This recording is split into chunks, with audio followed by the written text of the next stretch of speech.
Hi, and welcome to the SoCal Yearbook Gal Education Series designed to inspire, encourage, support, and make your life easier. This week, we are going through the second week of September and all the things that you can do during this period of time to make sure that you are right on track. We're following the yearbook production plan, what to do when, and this is month 2, September, for spring distribution.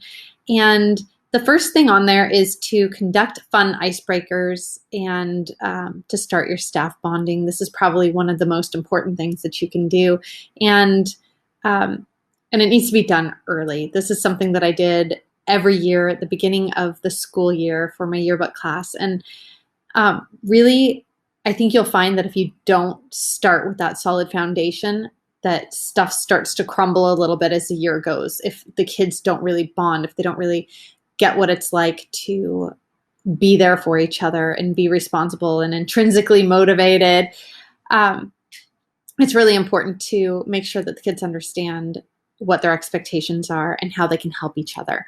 So what I used to do in my class is I would do this. It was just a really cool activity where we took a string. I learned it at a workshop like years and years and years ago, but we would take a string, and it was just this big ball of string or yarn or whatever. And I would go around, and each student would wrap the string around a finger and then around, around, around, and until it came back to the first student. And then I would sit there and I would say, all right, we're going to go up, down, left, right. And then sometimes I would go right, left, down, up, like that.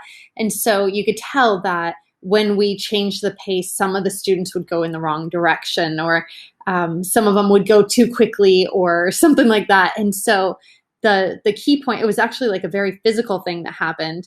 And that string, when it was wrapped around the student's finger, the string would get really tight. And so you'd start hearing giggles or like, ow, or something like that when one student would go the wrong way. And I think the important thing there, and the lesson that I taught my students during that period of time, was to say, hey, if you are a photographer and you don't show up for a game, it doesn't only affect you. It's just like this activity that we're doing. It's not just affecting you, it's affecting the people next to you. So yes, while that string tightened around your finger, it also tightened around the person next to you.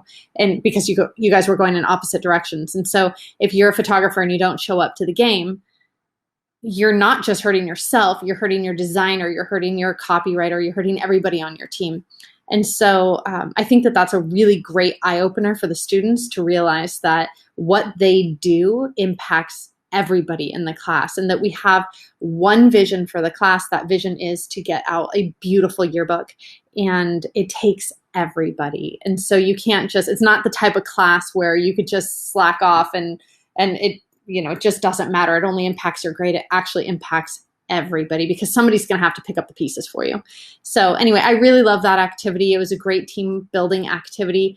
There are a bunch of other things that you can do for icebreakers, having the kids get to know each other. Sometimes if you have the means to do something cool outside, I've had yearbook advisors take their kids to Disneyland. I've also, like for rock climbing, I used to take my teams to the gym for a workshop. I would hold a workshop, and we would go to a climbing gym, and I would teach everybody how to belay and how to climb and tie their knots and everything like that. And then they would actually have this training, which is great. It's a life skill. But on top of that, they are trusting each other with their lives, right? So it's a really cool activity. If you can have something, ropes courses, anything like that, to kind of break the ice, make things interesting and exciting, and allow those kids to build those bonds. I think that's really important.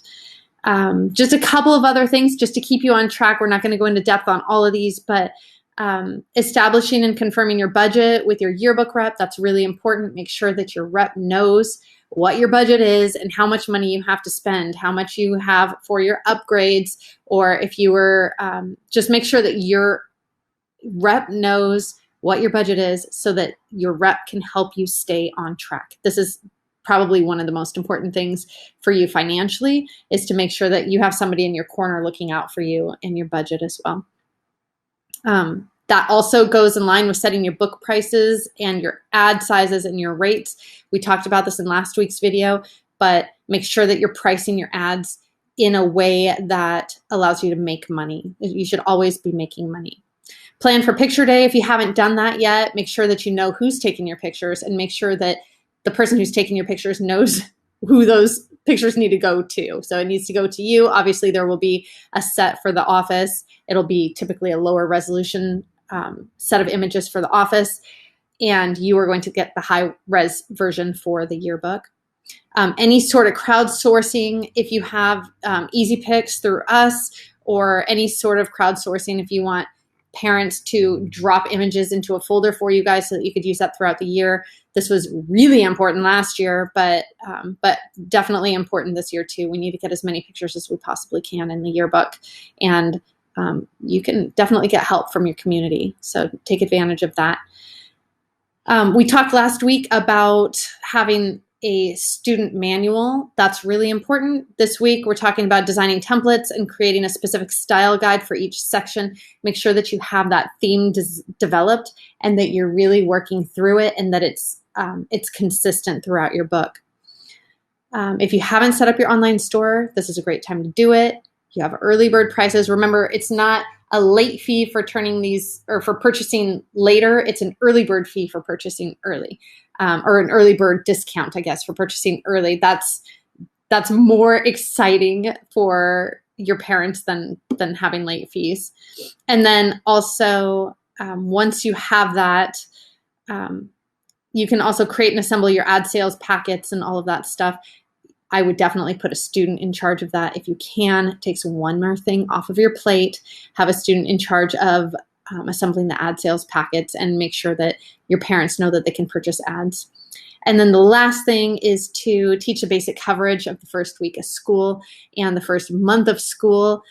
The biggest thing right now is to be taking pictures. Take pictures. Take tons and tons of pictures. We can sort through them later, but take a ton of pictures because we will need as many as we can get, especially with how things are going. We're not sure if we're going to be here for the whole year. So make sure that you have student life pictures. Make sure that you have the activities, anything that's going on at lunch, any sort of assemblies or cons, that kind of stuff. Get tons of pictures of that. We'll definitely need that later. So anyway, good luck building your staff bonds and getting all your finances in order. That's what we're doing this week. Take care. Let me know if you need anything, and I will see you guys later. Bye.